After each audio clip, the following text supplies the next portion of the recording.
Alhamdulillah, saya berada di studio Media Sunnah Aceh yang dibina oleh Ustaz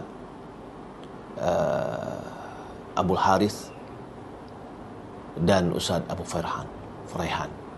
Alhamdulillah, ini adalah studio yang sangat baik sekali.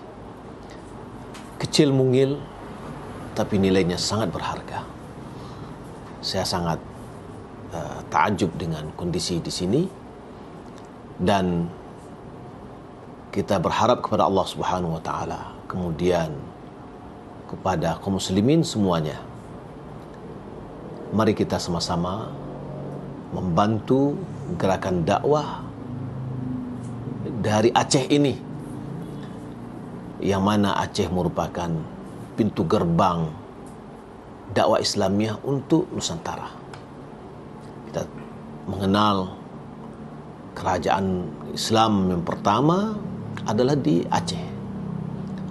Maka oleh karena itu, mari kita sama-sama saling tolong-menolong di dalam menegakkan dakwah ini, dan salah satu medianya adalah Media Sunnah Aceh.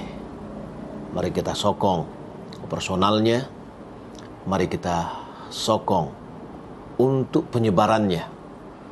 Semoga dari Media Sunnah Aceh atau Media Sunnah TV ini bisa menyebarkan dakwah ke pelosok-pelosok di Aceh dan di Indonesia pada umumnya.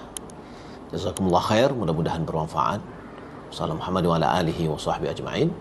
Wassalamualaikum warahmatullahi wabarakatuh. InsyaAllah ta'ala ini akan menjadi pahala jariah untuk kita apabila setiap kajian yang di-live-kan melalui Media Sunnah Aceh ini didengar oleh manusia dan menjadi sebab orang lain mendapatkan hidayah karenanya, maka pahala jariah tersebut akan tetap mengalir kepada siapa saja yang telah menjadi sebab tersebarnya ilmu agama melalui media ini, walaupun di antara kita telah meninggal dunia.